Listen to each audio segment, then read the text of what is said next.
Well, thank you for having me this morning. There has been a lot of conversation about harm reduction in the past 3 or 4 years in West Virginia, but particularly maybe in the past 6 months. And so I'm really excited to be able to talk to you today about harm reduction. We're going to do harm reduction 101, and hopefully this will address some of the misinformation and misconceptions that some folks have about harm reduction, but also give you a really good grounding in what it is and what it does and why it's important, which is the most important thing.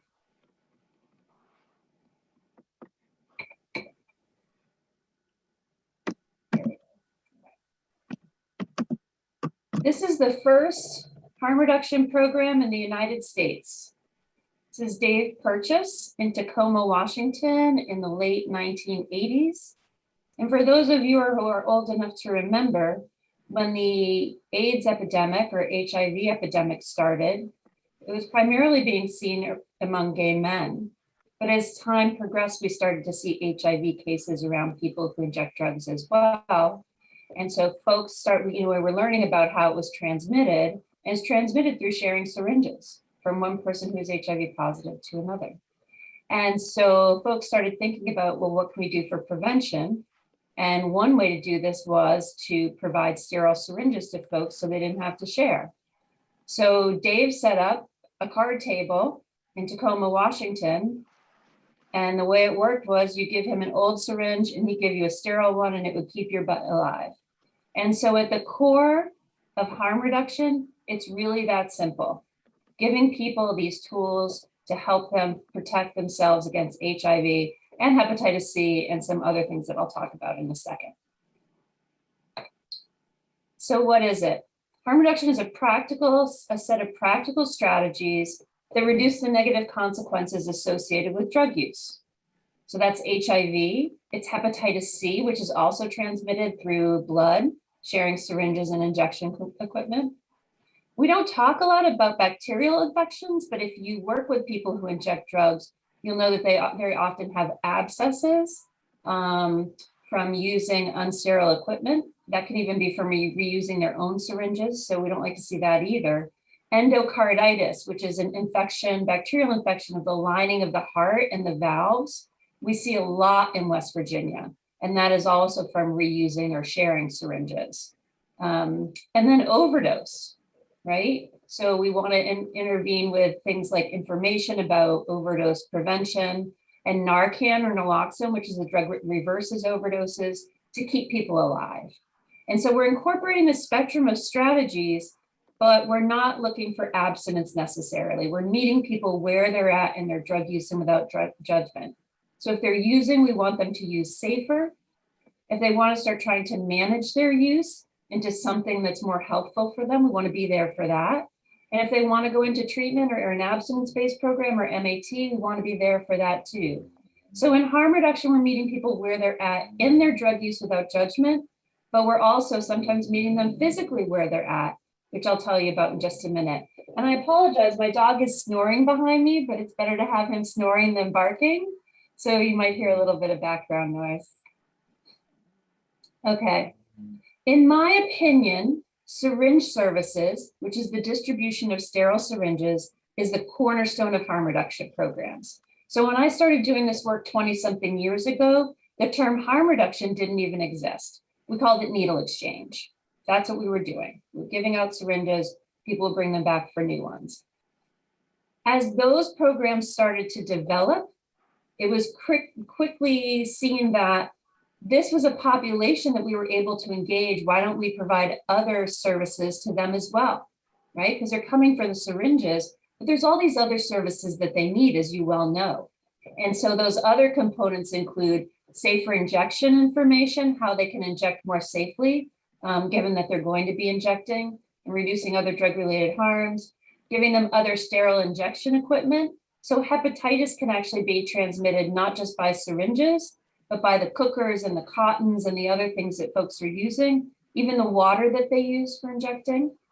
We do HIV and Hep C testing. Harm reduction programs are a really important place to catch people and test them for HIV and Hep C. We do referrals to drug treatment and other medical services, abscess treatment, endocarditis treatment might be some of those. Some programs also do vaccination, which is becoming really important with COVID. Social services referrals, housing is a big one for this population. And so I'm sure that that's something that you all see, in the case management. So we started with the term needle exchange, but the term harm reduction came about to reflect the fact that we do much more than just distributing syringes. But in my opinion, you've got to have those syringe services as a cornerstone of what you're doing. And that also is a way to engage people. So I have the lines under the H and R here because there's harm reduction, little h, little r, which is where you're reducing harm. But there's also harm reduction, which some people call capital H, capital R. When you're doing that kind of harm reduction, you're also incorporating certain principles, a certain philosophy of harm reduction. And that encompasses recognizing the health and dignity of people who use drugs, making the services participant-centered. So we want as many people as possible to come to these services. That means setting them up in a way that's amenable, right, acceptable to them. And so we want participant involvement. Many syringe services programs, particularly outside West Virginia, are run by people who inject drugs themselves. And that was the birth of harm reduction, was people who inject drugs or use drugs or have a history of drug use, providing services to other folks who are currently engaged in drug use. Respecting autonomy of the person. So remember, I talked about meeting them where they're at in their drug use. We're not there to tell them to do something different. We're there to facilitate change if that's what they want. And that's how we build trusting relationships that keep people coming back. Obviously, there are a lot of sociocultural factors that we recognize, and that's really important in your work. And then we just take a really pragmatic approach. What do you need, and how can we provide that to you? So it's a judgment-free zone. If you are going to judge people who use drugs, harm reduction with a capital H and a capital R is probably not the place for you. And as you know, people who use drugs know when they're being judged, right? And they're not going to want to come to a program where they feel that. And so that atmosphere of respect and lack of judgment and one-on-one engagement with folks is really critical to the success of these programs. So it's a lot more than just giving out supplies. So this is a nice quote that I got from Laura Jones at Milan Pushkar Health right in Morgantown. We accept the fact that drugs are part of our world. We accept the fact that people are, for various reasons, using drugs, and we make sure that we are very empathetic and supportive and let them know that we care. We meet people where they're at. So the entire premise of harm reduction is that people are using drugs, and whether we provide them with sterile equipment or not, they're going to keep doing that. So let's try to keep them as safe as we can and alive so that we can live to fight another day. I was going to take this slide out, but I decided to keep it in because of the audience here. This is Zimberg's drug set and setting. And basically what it talks about is when we think about drug use and harms from drug use, we think about the drug, right? Currently, we think a lot about fentanyl. We think about it as the person snorting it or injecting it, and what constellation of those things puts the person at risk. There's actually a lot more that contributes to drug-related risk and the risks of drug use. One is the person themselves, right? What is their mindset? Do they want to take care of themselves and their bodies? Are they feeling apathetic towards that in a particular moment? Do they have physical or mental health issues? Do they have the interpersonal skills to negotiate safer drug use? And then setting, which is the environment that they're operating in, right? What's the economic setting? What's the cultural setting? Is there stigma in the community? What are the services that are available? I'm a researcher. My research focuses on setting. So how does the environment that people who use drugs operate in influence their behaviors, their drug use, and also their engagement in services?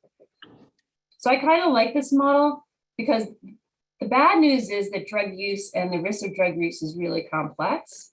But the good news is we have a lot of places to intervene to make it safer. Okay, so why do we need it? So there's about 30 to 35 years of really rigorous peer-reviewed science. Oh, I think can everybody mute, or maybe I can mute people, but. Just for her boy. There's about 30 or 35 years of peer-reviewed rigorous science that shows the pros and cons of these programs. And in around 2005, 2004, 2005, the AN programs and make some assessments about the evidence. Should we recommend these programs or not? And so they got together, they looked at all the research. This is the report, it's voluminous. You definitely don't want to read the whole thing, so I'll condense it for you. What this expert panel found was that syringe services programs do reduce unsafe injection. That makes sense, right? We're giving people sterile equipment. They reduce unsafe syringe disposal. So we've heard a lot about needle litter, and this is actually a little bit counterintuitive, but when you motivate people to dispose safely of their syringes and give them a way to do that, whether that's through bringing it back to the program, or in West Virginia, a lot of people don't know this, you can actually dispose of sharps in your household trash if you package them in a certain way so that they can't injure somebody. And so giving information out about that can really help people to dispose of syringes better. So it's a bit counterintuitive, but these programs are associated with a reduction in syringe litter, unsafe syringe disposal. Also counterintuitive is that they reduce injection frequency. So what we find when people take control of the safety of their drug use, they might start making other changes, trying to manage their drug use in other ways, like reducing the frequency with which they inject, right? And so again, this is counterintuitive, but what the research shows is that these programs actually do have these benefits in addition to reducing unsafe injection, and so reducing HIV and hepatitis C. The Institute of Medicine panel also found that syringe services programs do not increase discarded syringes, increase the number of drug users. People don't start injecting just because syringes are available to them. Does not increase injection frequency, does not expand networks of high-risk users. So one of the concerns was that if you open these programs, people will come and they'll meet with each other and then they'll all start injecting together, and bigger networks, it will transmit disease. Doesn't happen. And then the last one is it doesn't change crime trends. So there's some really cool studies around looking at before and after these programs opened, and what they find is that it doesn't increase crime in the neighborhood in which it operates. Okay. So the summary for this panel was that given consistent evidence that multi-component HIV prevention programs that include sterile needle and syringe access reduce drug-related HIV risks, such programs should be implemented where feasible. So we now have a scientific recommendation from a prestigious panel of experts based on science that these programs improve health without sort of the collateral damage that I've mentioned. This is a map of syringe services programs. It's a little outdated. It's from 2016, but nobody's done a new map, so I keep using it. For the moment, ignore the pink parts, just look at the green parts. So these green dots are syringe services programs in the US in 2016. Now, obviously, if this was up to date, you'd see a few more. And I'll show you West Virginia in a minute. But what I think is really important to note is there are huge swaths of the country that have very little in terms of syringe services programs at all. And in fact, there are a couple of states, Iowa comes to mind and Alabama, where syringe services programs are still illegal. So you can't openly do that there. The other thing I would mention, and I'll mention this too in the context of West Virginia, is because just because you have a dot somewhere doesn't mean that that syringe services program is easily accessible and open all the time. Most of these programs are grossly underfunded. And so I can give you an example. I worked with the syringe services program in Fresno, California, which is the only one for this whole area of inland California. They're open 2 hours a week. So if you can't hit that 2 hours a week, there's nowhere else around here where you're going to be able to get syringes, right? So we have these programs and the number in general is growing, but their services are still really limited. And that's why we still see HIV outbreaks and a lot of hepatitis C and overdose. And so to give you a flavor of what these programs look like, because in West Virginia, almost all of our programs are run through health departments. I had actually never seen a harm reduction program run through a health department until I came to West Virginia. That is not the usual model. So let me show you some different models. This is the Iowa Harm Reduction Coalition. And at this time, they were running out of the trunks of cars. They have all their supplies here. Syringe services are actually illegal in Iowa still. So you'll see they're offering Hep C testing, Suboxone, affordable housing linkages, but they're not allowed to give out syringes here. That has to be done sort of underground. But this is, they do it like this in New Hampshire too. They do it in a lot of places. And people are comfortable coming to that setting. This is the Fresno one I told you about. This is the Fresno Free Clinics. This is a 1960 bus that's converted into a clinic. It's got clinical space and file cabinets bolted to the floor. And for 2 hours a week on Saturdays, they pull up the bus and they put out these tents. And this is Dallas. And Dallas has people line up right here, and people bring their old used syringes to him, and he gives them new ones. As I mentioned, this program is open 2 hours a week. For the past 3 years, they've given out over 1 million syringes. So the need is so great, right? And in this case, what you're going to see is a program that they serve so many people that they don't have the capacity to provide a lot of other services. This program was running illegally for a long time. Now it's legal, and only in the last couple of years has Dallas gotten paid. So this was totally run by volunteers. But this is the reason why they have very little HIV in Fresno, because this program has continually run. This is the Indiana Harm Reduction Coalition, or Indiana Recovery Alliance. They have a drop-in center, but they do a lot of mobile. It's kind of like the ice cream truck model, right? So it's like an ice cream truck. And they actually go out and meet people where they are, because a lot of people can't get to their fixed site, right? Fresno is a good example. It's 115 degrees in the summer in Fresno. It's hard to walk around. If you don't have a car, it's hard to get to a certain spot. So mobile is really a preferred way to get these services out. And then this is West Virginia. So as I mentioned, most of these programs are in health departments. The Cabell Huntington Health Department is open every day. But we do have mobile programs. Well, this is a really nice little program that I helped set up in Wyoming County. So they have a van and they go out, I think it's every other Friday currently. This is where they stop right on the side of the road between two different towns. And some people walk, walking sticks, and they walk up. They also have a field that they set up in, and we had some folks come in on ATVs, which was a first for me. So trying to find places that are accessible where people can get to them, right? Because if people can't get to you, get the services they need, they're not going to be able to be safer in their drug use. And this is Milan Pushkar Health, right? They also have a mobile van, and they go to a couple of counties and set up and do that work. But for example, when they go out into the further parts of Mon County, like Kingwood, for example, it's only a couple hours a month. And so those services are very limited if you can't get to Morgantown, which is quite a ways away. Okay, so we have roughly at this moment around 16 programs, which I put here. But again, you see there are a lot of counties that don't have any. And then many of these counties, like this is a once a month, I think. Wyoming County is every other week. So a lot of places that don't have coverage, and then a lot of places with limited coverage. Cabell County is one that's open every day. And this is going to be changing shortly. We're going to have fewer programs. So some of these programs will be closing. Okay, so why is harm reduction so important in West Virginia? Why do we need it?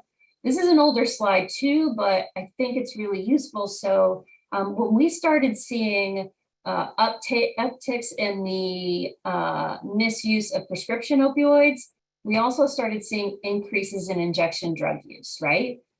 And so this is a study that was done looking at increases in acute hepatitis B, which is also transmitted through sharing syringes, right? In 3 states, Kentucky, Tennessee, and West Virginia. And they were looking at urban versus non-urban areas. The non-urban areas are this dark blue line, right? And so what you see is, yes, there's an increase in hepatitis B across both parts, but look at the increase in rural areas, right? So our rural communities are being really affected. And traditionally, we've mostly had harm reduction programs in cities, right? The first ones here were in Morgantown, Charleston, and Huntington. So rural counties, rural residents are really affected. And as you see down here, 75% of these cases are related to injection drug use. Hep B can also be sexually transmitted, but this is mostly driven by injection drug use. What about West Virginia ranks first in the United States in the rate of acute hepatitis B cases. By far, we are the #1 highest rate and have been that way for many years. What about hepatitis C? West Virginia ranks second in hepatitis C. We were first a couple of years ago. We're always duking it out with Massachusetts and Kentucky. But right now we're second. Again, this is old, but you see again this increase in this case, the non-urban, more rural areas are in the light blue, and you see the same thing, right? Increases across the states. This is for Kentucky, Tennessee, West Virginia, and Virginia. But look at this non-urban, right? So we're seeing lots of hepatitis in these more rural areas. 73% of these are related to drug use. Why is this important? Well, in addition to the fact that we don't want hepatitis C is considered a canary in the coal mine.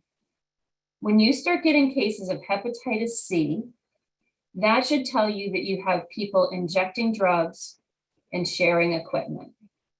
And that means HIV is sure to follow eventually. Just needs to enter into that population, right? It's going to take one person coming in who's infected with HIV for that to start circulating. So this tells you that you need to start thinking about harm reduction programs if you haven't already, because Hep C is here and HIV is coming right after it.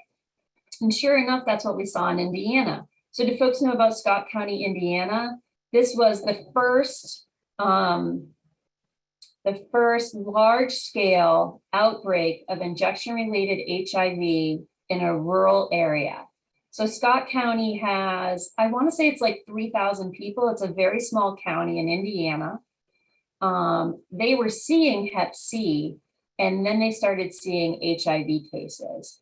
Eventually, they had more than 200 HIV cases in this tiny, tiny area, mostly centered in Austin, Indiana, and that was linked to injection of prescription opioids. At the time, syringe services programs were illegal in Indiana. And the way they curbed that outbreak is they eventually made syringe services programs, harm reduction programs legal. And by distributing sterile equipment, they were able to stop that outbreak. And in fact, there's a doctor named Will Cook at the middle of this. He was the only physician in Austin, Indiana, when this outbreak took place. And he actually has a book coming out this month called Canary in the Coal Mine about his experiences with that. So I'm excited to read it, highly recommend it. But what did we learn from this? We learned that rural communities are not immune to injection drug use or injection-related HIV outbreaks. And if we follow the science and open syringe services programs, we can control those outbreaks. Ideally, we would do that first to prevent the outbreaks altogether. So after Indiana, that was sort of a wake-up call that rural communities are at risk. And so the CDC did a study looking at the characteristics of that outbreak. And then they looked at all the counties across the United States. These are the pink areas that were on that map before, 3,000 counties, and ranked by risk all the counties in the United States. So this is the top 5% of that analysis, 220 counties, and there's a couple of things that you'll notice. One is that these high-risk counties are mostly centered in Appalachia. What you can tell from here is that West Virginia had the highest proportion of counties at risk of any other state.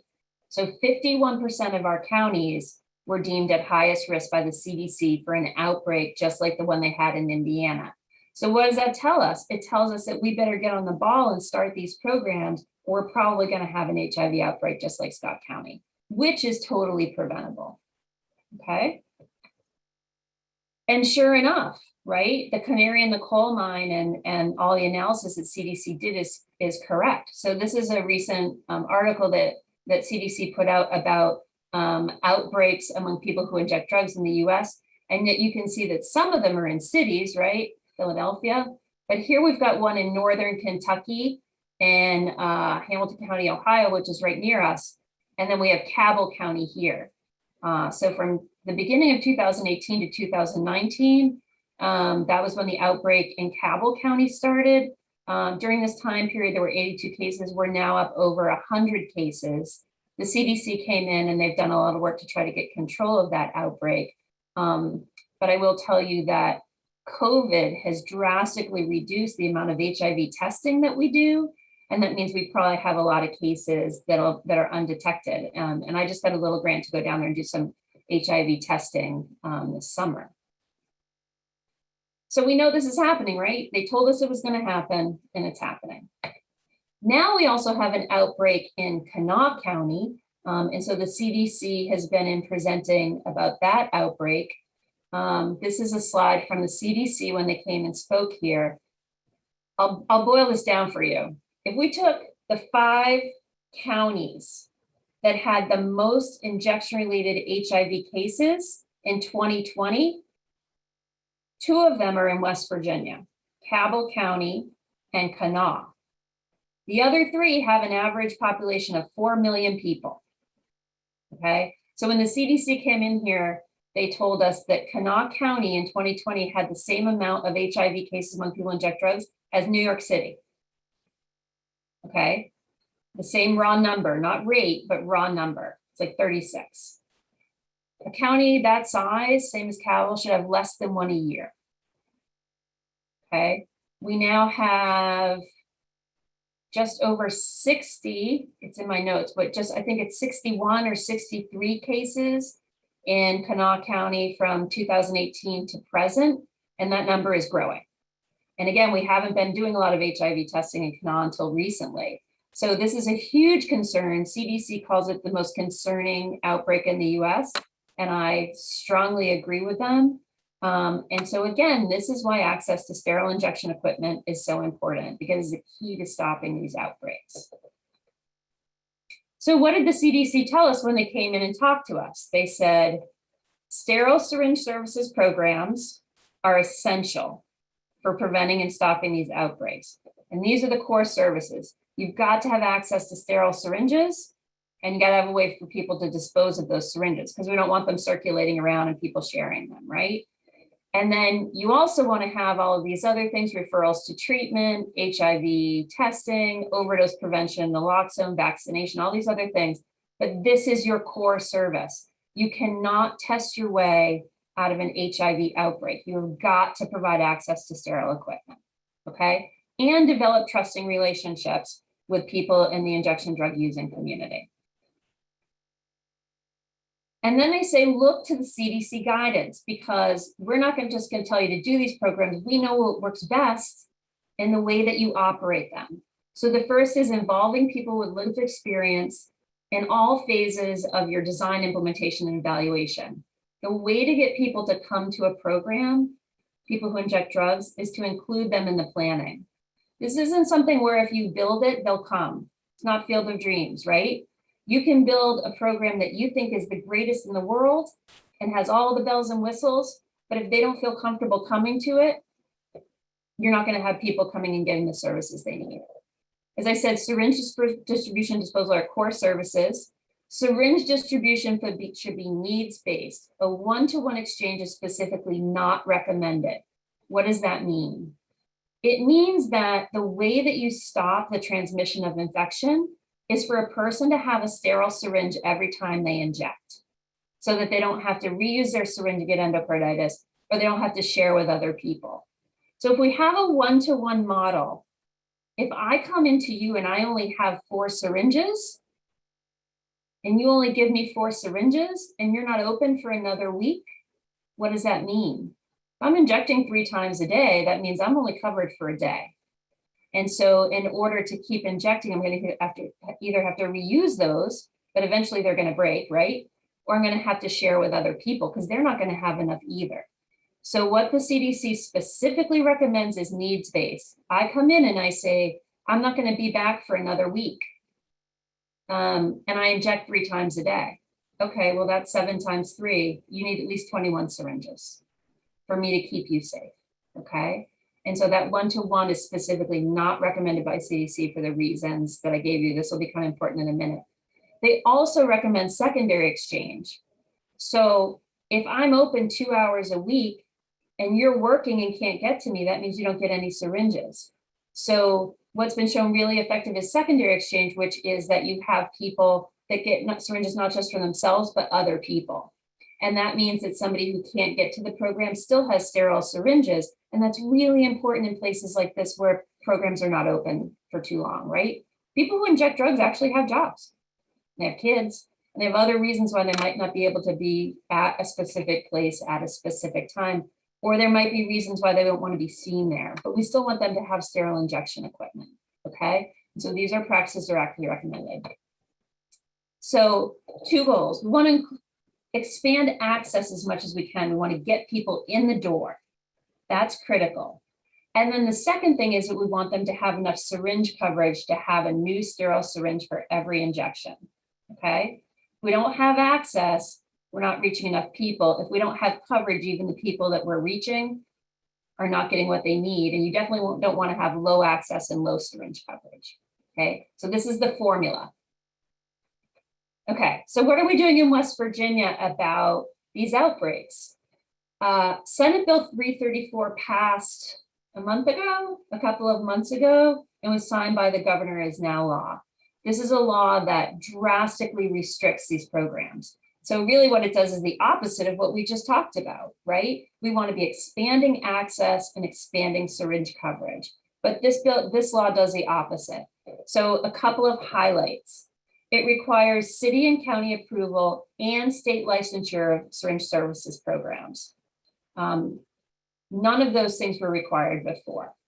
So for example, in Cabell County, let's just use Cabell County as an example, they're going to have to go to the city and get approval from the city council. And then they're going to have to go to the Cabell County Commission and get approval for that from them. And then once they get that, they have to be licensed by the state by OFLAC, which is the licensure body for health facilities. So what are the chances of getting through all those hoops? In most areas, it's going to be pretty slim, right? And so you're going to see, I think, a lot of programs closing. Also, I showed you a lot of these programs that are run out of the back of a car or in a parking lot or in a mobile service, which is really effective for reaching people where they're at, but it's going to be difficult for those programs, even if they get through the first 2 steps, to be licensed by OFLAC as a health facility, okay? It's going to restrict potentially the kind of outreach that we do. It requires the provision of a referral to a long list of medical and behavioral services, which is great. But in some cases, we don't have places to refer people. And so that could be a problem, although it's a good thing to have. It requires syringes unique to the program. This is really challenging because if you think about, if any of you have been around syringes, they're insulin syringes, so just like used for diabetes, they all look the same, right?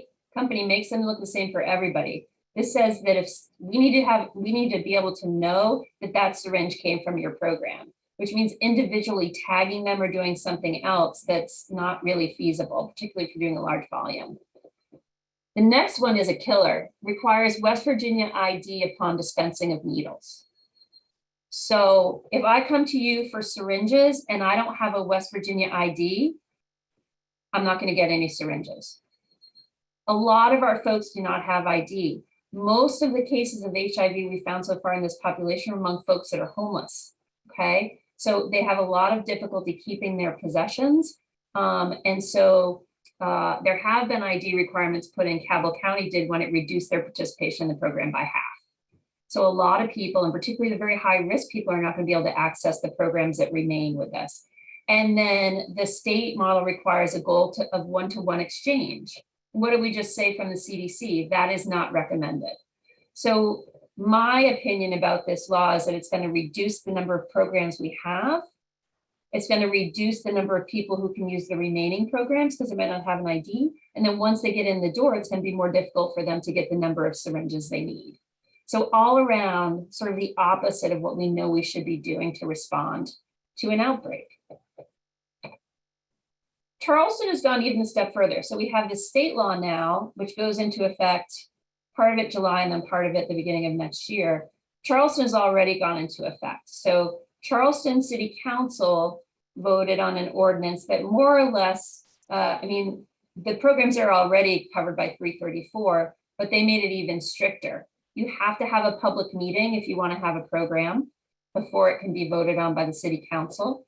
Their one-to-one exchange is even stricter. So they said, well, I don't know about this one-to-one goal. We want to be specific. Let's make it 90%. So the way that's being interpreted is if you give me 100, let's say 10 syringes and I bring back 8, you're not giving me any more syringes. I got to bring back 9. Okay. Again, what does that mean for syringe coverage? People lose syringes all the time, right? They also don't want to carry syringes on them a lot of the time and bring them back because they're afraid of being stopped by the police. And so home disposal is a really good idea for folks that works. But now they got to bring those back. And if they don't bring almost all of them back, they're not going to get any more. That's not going to help us with preventing HIV. And then the Charleston ordinance also makes handing out syringes a misdemeanor. So it's a criminal offense. So in effect, what has happened here is even worse than SB 334. They've made it a crime to follow the CDC guidelines. Okay. They've made evidence-based public health a crime. As a public health person, that's my view of it. Okay. And so programs there have already shut down. This is the SOAR program not being one of them because they can't legally operate under this new ordinance in the middle of an HIV outbreak. Okay, so what do these responses mean for West Virginia? I've kind of already said it. We're going to have fewer syringe services programs, right? The ID requirement will reduce participation in the remaining programs. We're going to have fewer syringes dispensed to the clients that make it into the program and have ID. And we're going to have less naloxone dispensed. So I haven't talked about this. I'll talk more about overdose in a minute, but these programs are the primary source of naloxone, which reduces overdoses for people who inject drugs, people who use drugs. And if we shut down these programs, it means they won't be giving out syringes, but they won't be giving out naloxone either. Okay. And so I would expect that not only are we going to see increases in HIV and hepatitis C, but we're going to see increase in overdose deaths because we're not getting out as much naloxone as we used to. Okay. So more HIV, Hep C, Hep B, and endocarditis and overdose deaths. So this is where we are now as a state. And I expect in your practices too, you might be seeing some of the outcomes of this. Because it also means that people aren't going to be getting those wraparound services too, right? They're not going to get referrals to housing. They're not going to get referrals to drug treatment, all those really nice services that we've wrapped into syringe services programs because they can't get in the door anymore. Okay, so I do want to talk about overdose for a minute because we've mostly been talking about HIV and Hep C. Do you all know that West Virginia has the highest overdose death rate in the country, and it's been that way for a decade? So we lead the country in the rate of fatal overdoses. This is for the whole US. And the reason I think it's important is because you can see that even nationwide, the number of overdoses has increased drastically. Okay. So I think this year, particularly because of COVID, we're going to be up over, when I started doing overdose work in the early 2000s, I wrote my dissertation on overdose when nobody was really talking about it. I thought it was horrifying that we had 20,000 people a year dying of overdoses. In 2020, I think we're going to get up around 90,000 people. 90,000 people dying of overdoses, okay? This blue line is prescription opioids. So this was us several years ago, right? Where we started to see increases in the use of opioids like oxycodone and hydrocodone. And then this is the gray line, we had this shift over to heroin as prescription drugs were more difficult to get. And this is fentanyl. Has everybody heard about fentanyl? Fentanyl is a really strong opioid, that is basically poisoning our drug supply. And people are dying in much larger numbers in the past few years because of the presence of fentanyl in our opioid supply. So cut with heroin and then sometimes on its own. So overdose is a huge problem, but it's a particular problem in West Virginia. You can see we were going up and up and up and up and up and peaking at over 1,000 overdose deaths in 2017. We were able to get it down in 2018 and 2019 as well. We had 877. The data have just come out for 2020 and we're at 1,291 and that's preliminary, so it'll go up. COVID has affected overdose deaths for a variety of reasons across the country. But no place has been harder hit than West Virginia. So this is a paper from a guy I work with at UCLA that just came out looking at the month of May, just the month of May from 2014 to 2019, because we had a spike in overdose deaths due to COVID in May of 2019. So 2019 is the red dot, and this is West Virginia. So not only do we have the highest rate of drug overdose deaths in the whole country, we've had the highest increase, right, in May of 2020 from overdoses. So we have a real problem here in West Virginia with overdose deaths, and those are people that we know, right? We're a small state. I hear about people I know overdosing on a fairly regular basis, and I'm sure some of you do too. And this is actually largely preventable, just like HIV is, okay? So how do we prevent overdoses? And this is also the realm of harm reduction programs. The first one is information. I think that we do a much better job of this now, but when I was coming up, there was a lot of misinformation out on the street about what increases your risk for overdose because nobody in harm reduction programs or health departments is talking about it. So there's a few things that people need to know when using drugs increases your risk of overdose. Drug mixing, okay? If you look back at that, look at all these drugs that are on board these overdose deaths, right? We have a polydrug problem. We don't just have an opioid problem. We have increases, a lot of use of methamphetamine now. I'm sure as social workers, you know this. This is a polydrug use problem. It's not just about opioids anymore. And so mixing certain drugs can increase your risk of overdose, particularly respiratory depressants. So if you're using overdoses and a benzodiazepine, or you're using multiple opioids, or you're mixing opioids with alcohol, anything that depresses your breathing can increase your risk of an overdose. Reduce tolerance, right? So you gain tolerance to opioids, but if you don't use them, your tolerance can decrease. Guess where we see a lot of overdoses? People coming out of jail or prison, because they come out again and they use the same amount of drug they did before they went in, not thinking that their tolerance is lower. And the drugs are stronger now as well. People who have been in treatment or detox or a period of abstinence and they relapse. Those are the folks that are at highest risk of overdose, but also just with the fentanyl and the drug supply, really everybody's at risk at this point. And so changes in drug strength are a big one. So letting people know what those risks are. Drug checking is one. We now have these, they're called fentanyl strips. Have you guys seen these?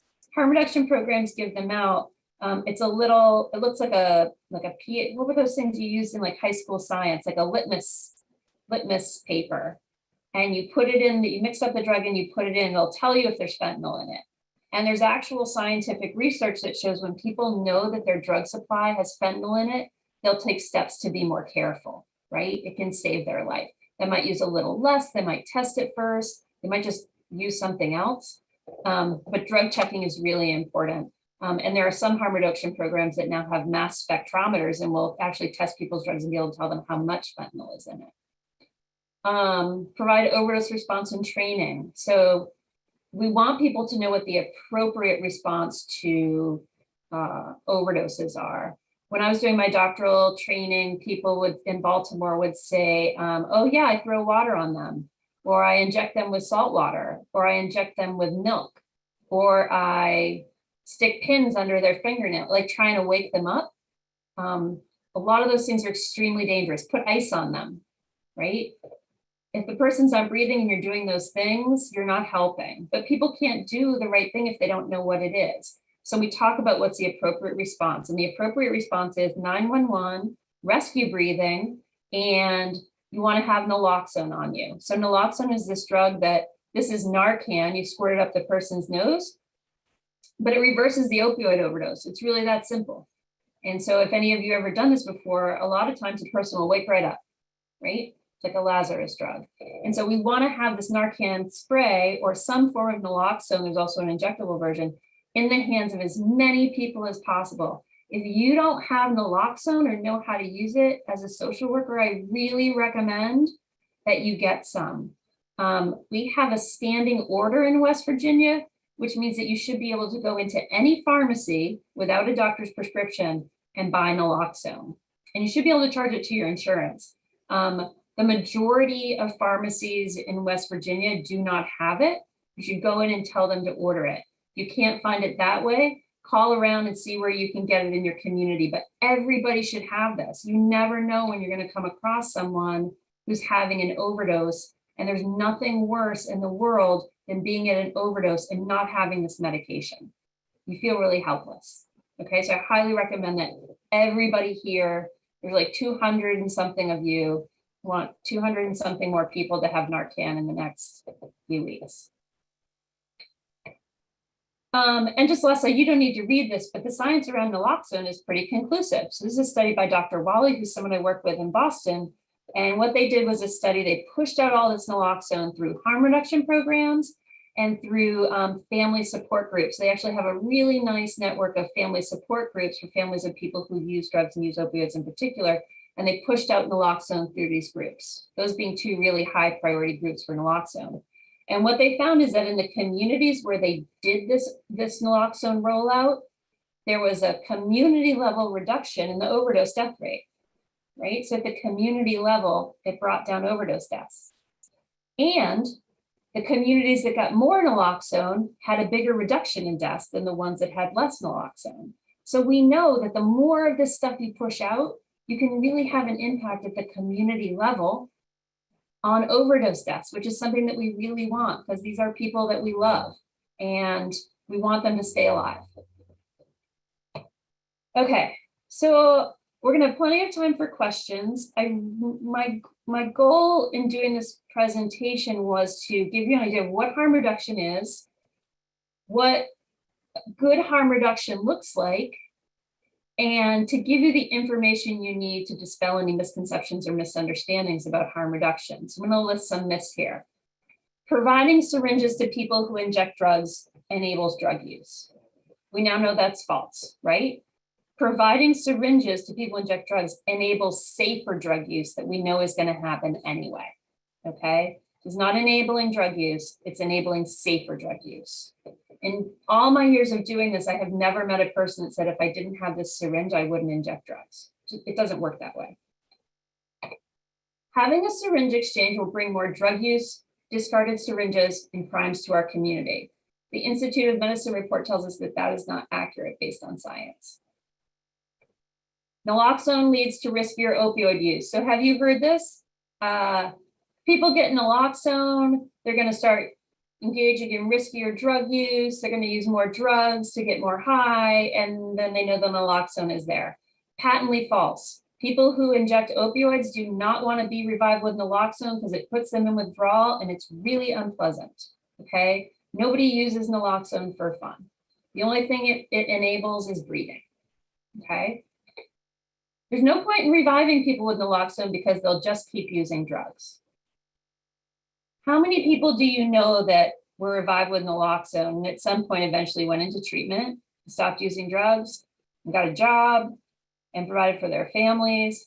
You can't do any of this if you die from an overdose. You can't get into treatment if you die from an overdose. So the idea that we would not revive someone with a medication that saves their life is ridiculous. We don't do that for any other. If someone has 5 heart attacks, we don't just say, sorry, you've had a lot of heart attacks and you don't seem to be changing your behavior, right?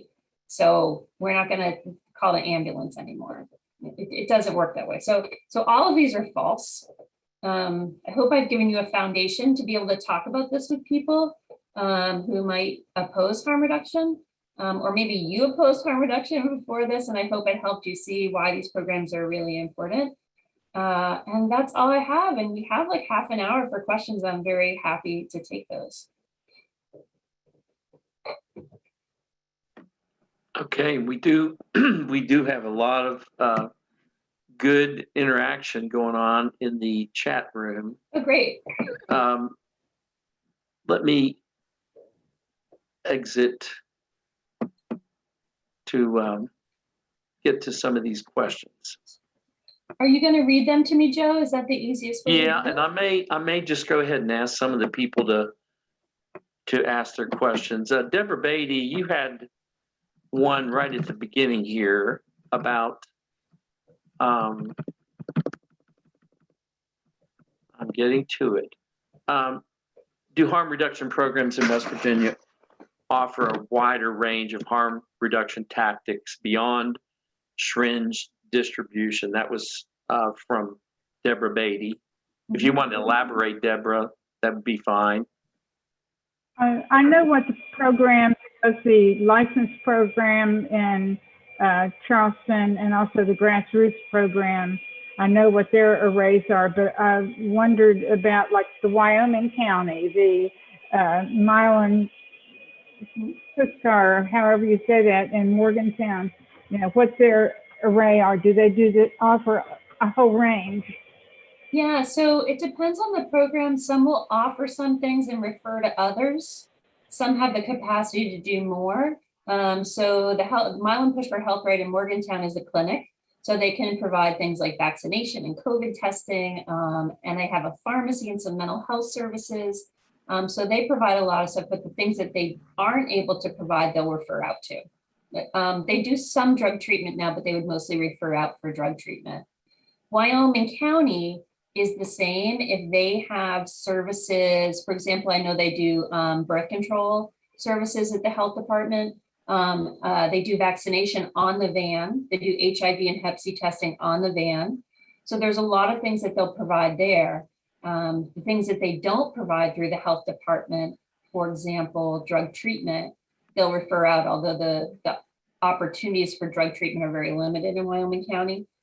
But one of the things that it does actually is it gets the folks from the health department out in the community and folks meet them and feel comfortable with them, okay?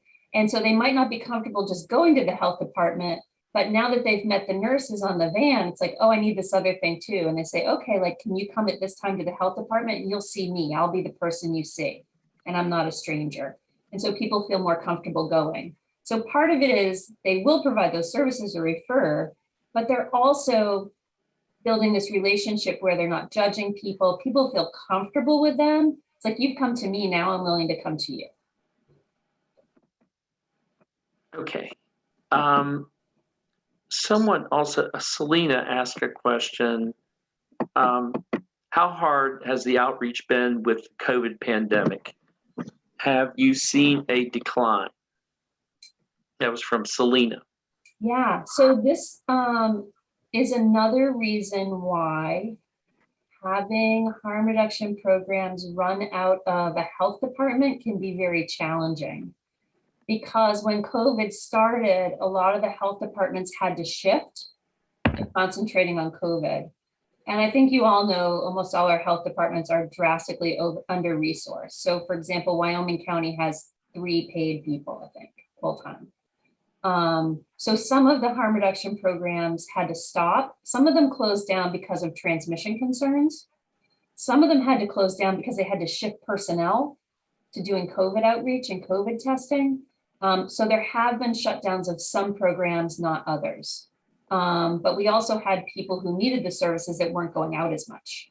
So I do think there was an effect on services. I definitely think there was an effect on HIV testing. And the health department's actually given those numbers, but I don't recall them. There was a pretty substantial decrease in HIV testing during COVID. Thank you. So, Shelley Atkins, you had a couple questions. Do you mind go ahead and unmuting and asking those questions?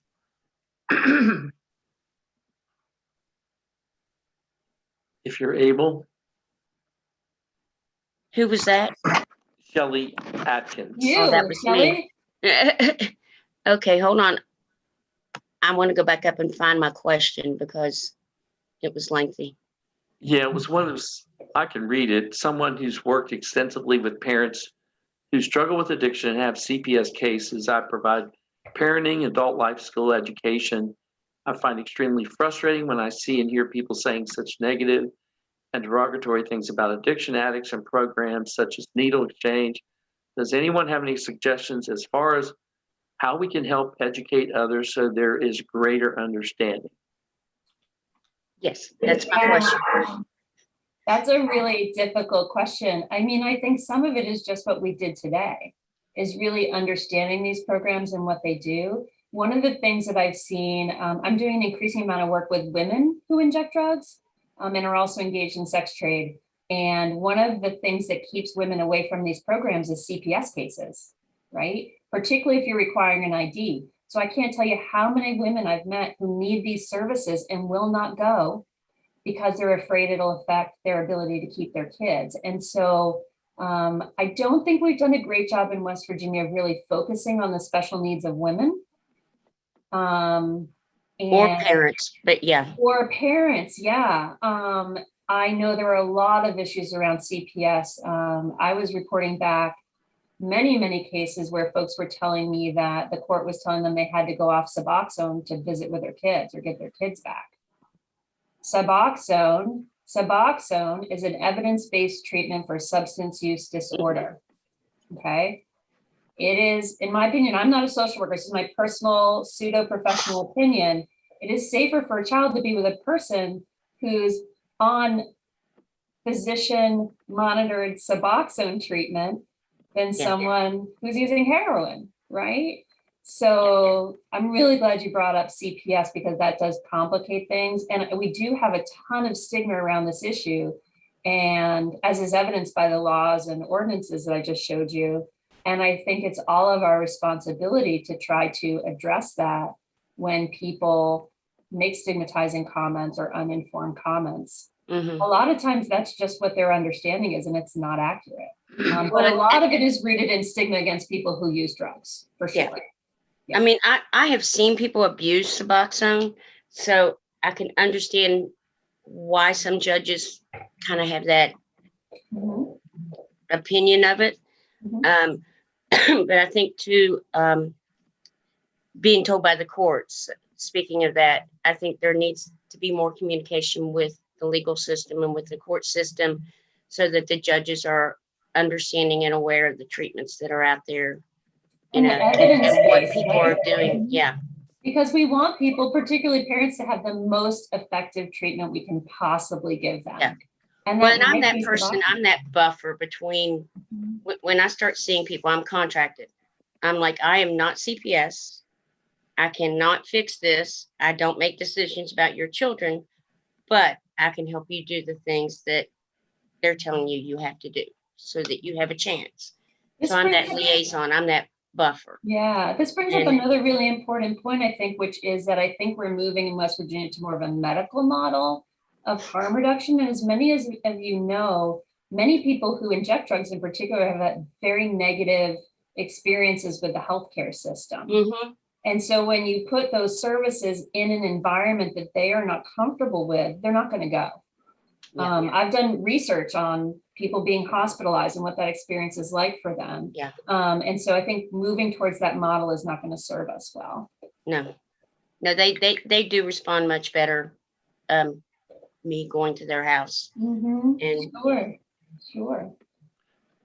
Another question Rachel Jarvis asked about why the increase in overdoses. Was it due to COVID? You may have already answered this, but it was a question that Rachel asked.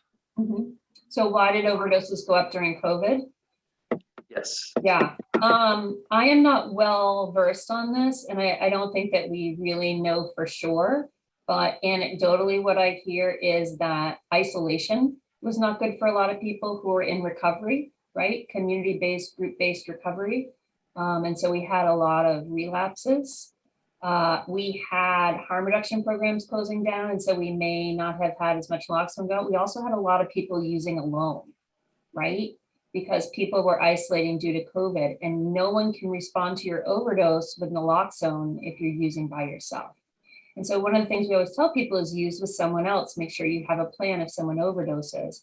If you're using by yourself, you can't do that. So there's those things, as well as I think we had a lot of relapsing during COVID. And Megan Farrell was pretty active, making comments and add questions. One focused on the stigma. How do we reduce stigma for people that use drugs? And Megan, you can go ahead and unmute and talk a little bit about your questions. Yeah, so someone above me asked a question about stigma. And I agree. I think that just in general, we need to get the information out there to try to reduce the stigma of addiction as well as shooting up. But I kind of just threw my little tidbit in there that I work with substance abuse, and I kind of wanted to highlight that even inside the population of substance abuse, there's a big stigma about using needles. Like sometimes our clients want to almost like show that they're better than someone else, and they're like, well, I'm not a needle junkie, or my addiction never got that far. I'm not quite sure how to reduce that stigma, but I just kind of wanted to show that it was very prevalent, because even inside that population of people, they kind of almost want to throw that stigma up. Yeah. So a couple of things. So micro level first. I think the way that we conduct ourselves and talk about substance use and talk about these things can be a model for other people. So I don't do a lot of finger wagging, but people tell me, I notice that I'll use a word like the A word, like addict. I never use that word. And it's very stigmatizing because people are more than their addiction. And I'll say, oh, a person who uses drugs. When I respond, and people have told me, I really appreciate that, because I realized I was using an inappropriate word, but you didn't make me feel bad about it. You just modeled a different language, right? So language can be very stigmatizing. There's actually great resources on the web about changing the narrative, or a dictionary or something, or stigmatized language. We'll give you non-stigmatized language to use. There's actual studies to show that stigmatizing language used in medical settings results in inferior treatment. So the language that we use actually really matters. The way we interact with people who use drugs can really matter. But at a higher level, I've been doing some research around stigma, because people always say, well, we have to educate people. And I'm not convinced that that's that effective. For me, I think about, why do some of us treat people who use drugs in a way that's very empathetic? Like, where does that come from? How are you as a social worker able to be empathetic towards people that other people are not? And how do we get that way? And so I'm really interested in, I have this paper under review that's like testing an empathy intervention. Like, not just like stigma is bad, but like, how do I cultivate empathy in other people, like Megan has, or Elizabeth has, or Deborah has? And so I don't think we have a lot of good stigma interventions. And that's something that's a really big area of research right now, because stigma is driving these policies in our state that are very harmful, I think. But language and modeling a certain behavior, I think, comes first. A couple questions came about, where can you get the, I think the fentanyl test strips? Fentanyl test strips. Yeah, I usually only see these through harm reduction programs. So if you have a local harm reduction, harm reduction program, ask them for that. A lot don't have them because they're about $1 a strip. They're pretty expensive. But they just changed. I didn't mention this. There's actually a federal ban on using, federal funds to buy syringes and injection equipment, but they have now excluded fentanyl strips. So you can use federal money now to buy fentanyl strips. So the best place to get them is to talk to someone at a harm reduction program. Okay, and there was Shelley Atkins asked a couple of questions, but is it possible to get Narcan at the health department? It depends on your county. You can call and ask. They do, a lot of health departments have it for their harm reduction programs, and they may have it. If not, you can call around to pharmacies and see if they offer it. I'm doing some work now on trying to improve access through pharmacies, because you should be able to buy it there. You don't need a prescription. But it is expensive. So if you pay cash for that Narcan that I showed you, it's about $150. If your insurance covers it, it's covered under Medicaid too, so you can tell your clients it's a $3 copay. That's why a lot of the programs use injectable naloxone. But you can check with the health department. I'm trying to think who else does it. There's a lot of community groups that do it. There's a Narcan day once a year. They do Narcan pushes in your community.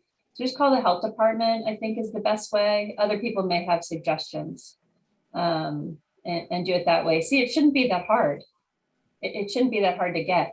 If I can tell people, if I had my way, I would like be dropping it out of airplanes and helicopters. We should all have it. We should all have it.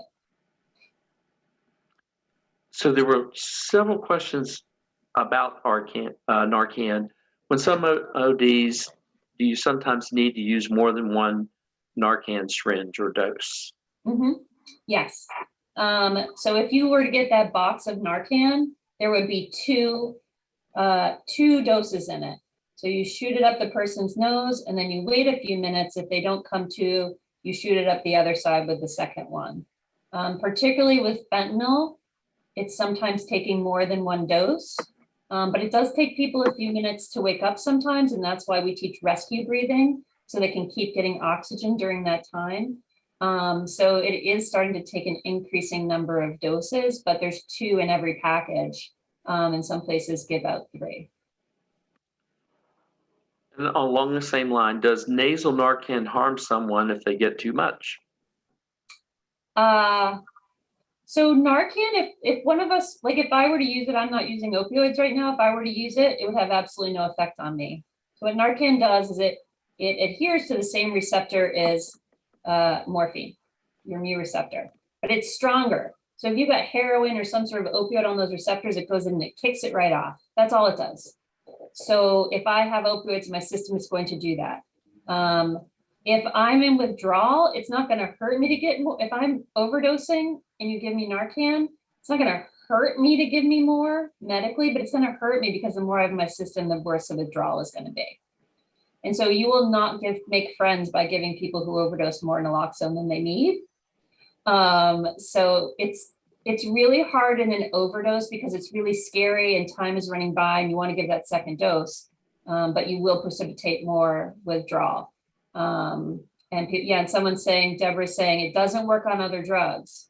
But if you don't know what they're taking, don't not give it, right? It won't hurt them to give it if they're having a methamphetamine overdose. So I don't hesitate to give it, but you don't want to give too much because then they will never talk to you again, hopefully, or at least for a while. But always better to err on the side of caution. They'll be alive to be angry with you, which is the goal. And are there adverse effects from use of Narcan long term? Does it affect the brain or thought processes? Nope. Okay. Nope. All it does is bump that morphine molecule off your receptor. That's it. So Liz Frost Yoakum, you have a question about stigma, discrimination of PUIDs, and do you want to elaborate on that? Sure, thank you very much. This has been a great presentation. Thank you, Robin. We talked about stigma already, but I'm curious about the perhaps the double whammy. If somebody is HIV is stigmatized, hepatitis may or may not be stigmatized. But is it now sort of seen that, well, if you have HIV, it means you're an injecting drug user, so then you're kind of dealing with 2 sets of stigma, or perhaps if it's a woman, you're an injecting drug user and a sex worker. Could you talk about that? And if I can just take advantage of the floor, I had another question more generally, if you would be able to talk to us about harm reduction in corrections. Thank you. Yeah. So the question about stigma is a great point. Stigma is intersectional. People are not just the subject of one type of stigma. They are the recipients of multiple types of stigma. And I'm actually going to spend this beautiful weekend working on resubmitting a grant that looks at drug-related stigma. And they said, well, you have to put HIV stigma in there too. Like you can't just have, right? So you have stigma around drug use. As Megan mentioned, you have more stigma around injection drug use. You have stigma around HIV. You have stigma around mental health issues. You have stigma around being homeless. You have stigma around being a woman who uses drugs. If you're pregnant, that's even worse, right? Maybe you have stigma about being a person who trades sex. And so all of those, there's that intersectionality. And so it's extremely complicated. And so as someone who wants to work on that, it is really challenging to figure out where to start. My own perception is that a lot of the things that are happening in West Virginia that are resulting in harmful policies relate to drug use stigma. And my perception in the community is that that stigma is more affecting than HIV stigma, but that's my own perception. So tearing that apart, taking that apart, you're a person of color, there's even more, right? So all of this interacts, and I have a feeling that it's a little bit like an onion, that we're going to come up with effective interventions to reduce drug-related stigma, and then we're gonna have to deal with stigma around sex work.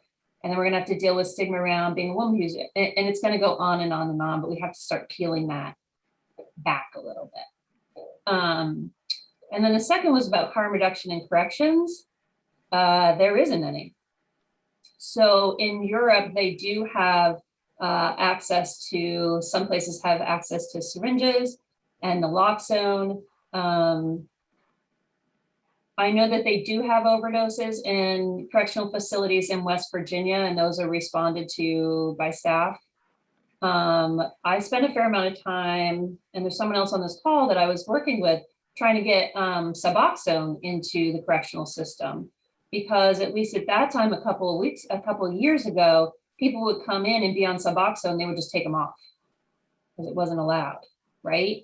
And they weren't able to get Suboxone. It would be great if we could get folks on Suboxone before leaving incarceration, because we know that's a high risk time for overdose. So get them set up with that. I don't know if that's happening. It didn't work out for us, but sadly, corrections is where we catch a lot of these people. And so it's a missed opportunity to do some interventions that could really help them out on the other side. But there are drugs in jail, there are drugs in prison, but there is injection in prison too, and in jails. And I've done some work on that. It's generally people fashioning, people passing one needle now around, or making their own. You can make your own syringes out of pieces of whatnot. And that's not what we want people doing. It's a great question. Another question around the effects of Narcan. Dolores Lafferty, you've had your son has had several doses, and you noticed some personality change. You want to elaborate on that a little bit? Well, my son he had 3.5 years of college before he developed this issue. And I mean, he was an intelligent child growing up. Since he started the drug use, and I don't know, it could be due to the drug use, but after he started receiving doses of Narcan when he would overdose, and he has overdosed several times just here in the least little bit, I noticed personality changes in him. He doesn't think as quickly as he used to. He's hateful. He resorts to violence when he didn't used to do anything like that. He used to have a very level temper. He's just, there's a lot of changes there. I was wondering if Narcan could be anything that had to do with that. There's no science that indicates that. People can have cognitive effects or changes to their brain based on lack of oxygen during an overdose. So if you think about what happens during an overdose, right, people turn blue, they're not getting oxygen. They're not getting oxygen to their brain. So there has been some science around cognitive changes or changes in people's behavior based on repeated periods of not having enough oxygen to their brain, right? So I'm not a physician. I can't tell you that it wasn't from the Narcan, but it's confounded by the fact that there's drug use, and then also overdoses can cause lasting damage because you're just without oxygen. Does that help, Dolores? Yes, it does. I didn't even think about the lack of oxygen situation. Thank Yeah. you so much. Yeah, I'm sorry. That sounds really challenging. Well, he's 35 and he started when he was 15, dabbling, and it's been a long, hard road. Yeah. Yeah. My heart goes out to you. Thank you. Yeah. Now he has completely distanced himself from me and says he hates me. I think it's because he's into the throes of it really, really hard. And I'm just expecting any day to hear that that he's had another overdose and probably did. Yeah. So thank you. I'm so sorry. I almost all of my work focuses on the people that are using drugs. But the work that I'm doing around naloxone up in Massachusetts, we also did some work with family members because they have a really robust support network for family members up there. And it was my first realization that we are just not doing enough for families who have folks with substance use disorders in their families. It's really challenging to navigate the treatment system. It's really difficult to navigate the interpersonal issues. And I really realized that we're not doing enough to, I mean, you all are right in the middle of this, right? Like we need to be doing more to recognize how difficult this is for families and giving families the support that they need. But that's not something I had really had exposure to before a couple of years ago. I'm a licensed social worker, but I am not prepared for this and for the personal emotional side of it. And, you know, I don't do drug intervention or anything. So it has been very difficult to navigate everything and to try to get him in treatment centers and then deal with the fact that he walks off from them. It's been a hard road. So I appreciate your information. Yeah, thanks. And you want to know for your loved one, where's the best treatment facility, right? It's really difficult to find that information. What kind of treatment, which facilities are good and which facilities are not good. I remember one mom said to me, she said, I thought the more money I paid, the better the program would be. And it's not true, you know? Robin, Yeah. can I say something to Dolores? Yeah. You are really in a hard place. I have 2 adult children, both of whom are in long-term recovery, one with 9 years, almost 10 years, and one with 7 years. And they used injectable drugs as well. Don't give up hope, but you need to find someone, either another parent of a child with or an adult child with this disorder, or a counselor if need be, or your best friend, someone who's going to be empathetic with you. You know, you need people to be empathetic with you in order for you to be empathetic with others. Thanks, Deborah. And Dolores, that should give you hope because I know Deborah's kids and they're the greatest, right? So Deborah's a perfect example of that there's hope there. Yeah. I love your kids. Thank you, Dolores. Amy Golden asked a question about high school students that she works with. Is there any naloxone training available? Several students in our area are interested in getting it because of parents who are using. I think there's some other questions about, do I need to be trained myself if I want it? How do I go about doing that? So if you don't mind elaborating on some of those. Yeah. I am not well versed in kids being trained on naloxone. It is extremely important in some settings. It's sort of heartbreaking to think about that a kid might have to respond to their parents' overdose, but it does happen. And so I'm not sure where they're doing that or what the issues are around it, but talking to the school or talking to the health department, wherever you are, might be helpful. In terms of using naloxone and doing training, it is really easy to use. You literally squirt it up the person's nose, but knowing about rescue breathing, if you need that, that takes a little more time. So I recommend doing the training, but if you're in a position where you just need to use it, like don't hesitate to use it. And that Narcan box, actually, if you open the front flap, the instructions for using it are right there. So you should not hesitate to use it if you don't think you're well trained enough. You should always err on the side of using it. It's funny, that box, you don't notice that there's a fold out. I think I dealt with like 20 boxes till I realized that. So the front folds out and there's instructions. But it's not difficult to use. It's just good, I think. Overdoses can be scary. And so to have thought of beforehand about what you'll do in that event, I think is really helpful. Thank you. Judy Hayes is a CPS worker and finds it hard to help people in the community understand drug abuse. Do you want to elaborate on that, Judy, and ask a question from your perspective as a CPS worker? Or even comment?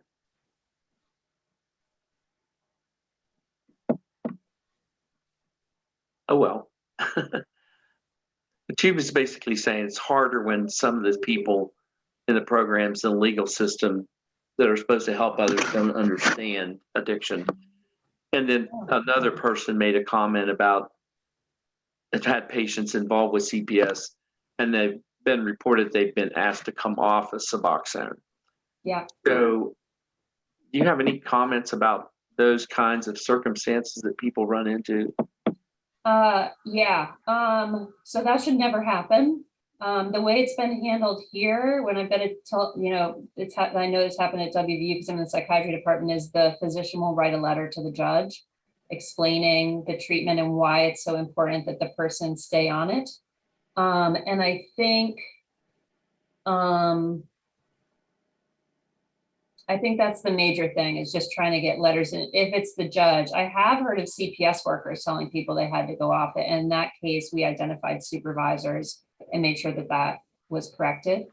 But a lot of it's just education. It's a medication like any other medication.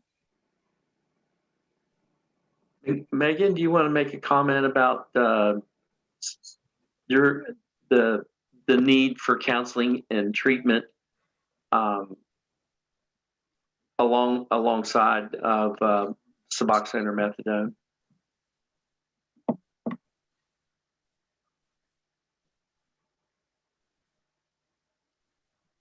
Hey, so I think somebody was talking in the comments about that the reason that some judges are so hard on Suboxone is because it's hard for the judge to tell if it is a legal prescription or not. And I was kind of just saying, like, it's very easy to provide your prescription. You can get a letter from your doctor, you can go to the pharmacy and get a printout.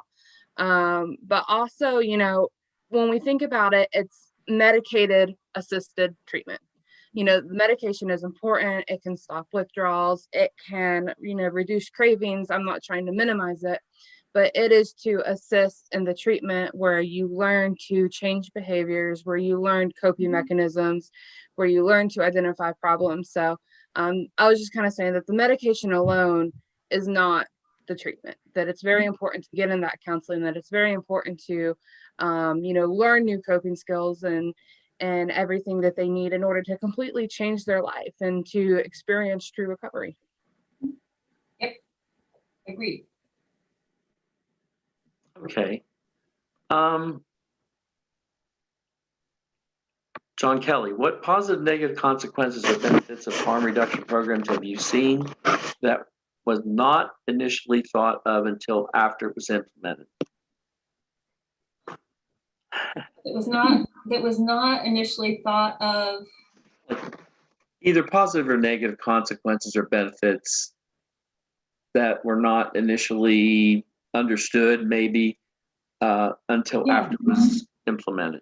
Yeah, I'm not sure I'm answering your question the way I'm going to answer this, but I will say that, including my presentation, when we talk about this, we talk about disease prevention and overdose prevention and all these other things. But there is something really profound that happens when you engage with a person who injects drugs, who's been stigmatized and treated badly, with love and compassion and respect. People don't understand that there's a magical thing that happens at harm reduction where the connection you make with those people makes them feel like they are valuable. And I had one patient during a study I was doing, she'd been in She had 3 new heart valves, right? She had endocarditis again and again and again. She kept using drugs. And we were talking about how she was treated in the hospital. And she said, you know, when people treat me badly, I feel badly about myself. And so I don't want to change. But when people treat me like I matter, I feel like I matter. And that makes me want to do better.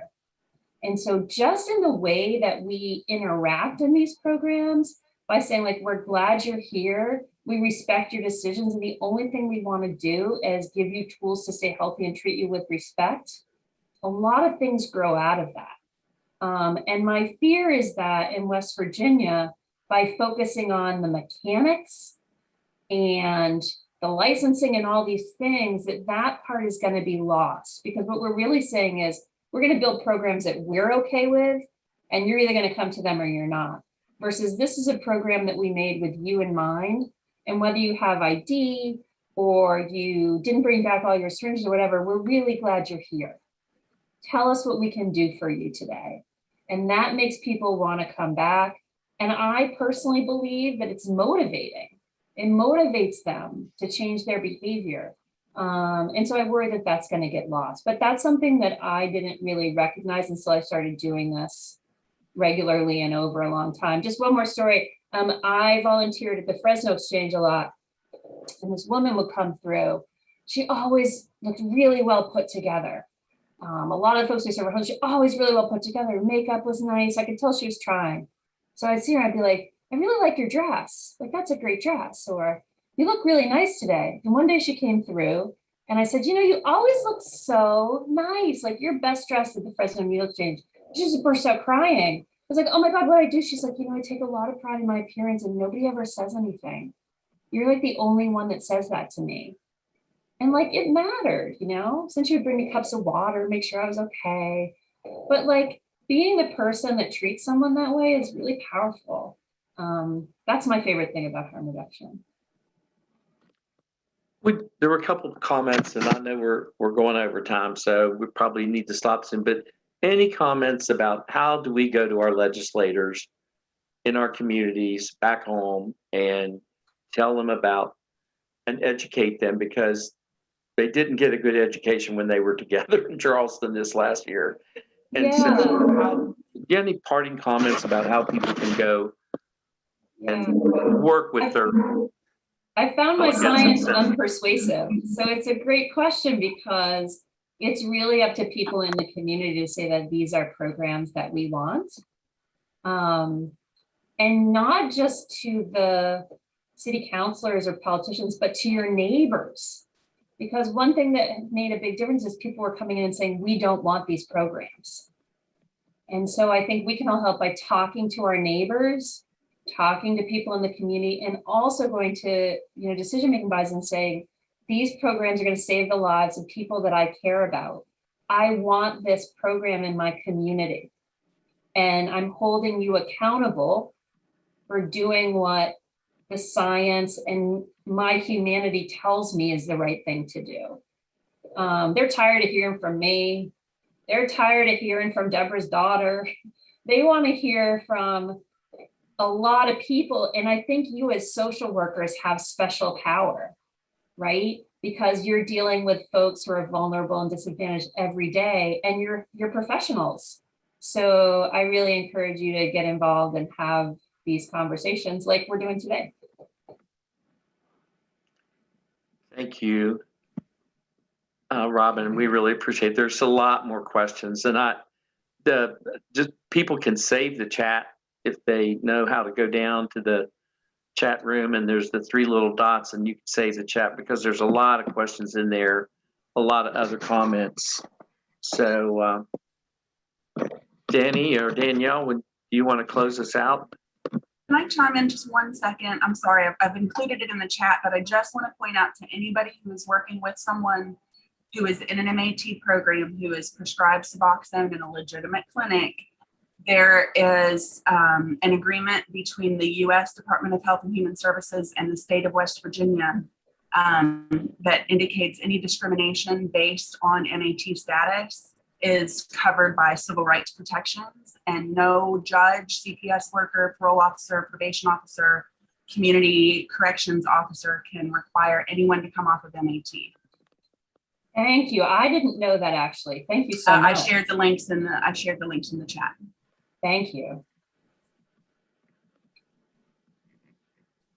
Well, thank you very much, Yeah. Robin. That was just a really well informative program today, and we really appreciate your time. And I think we're done.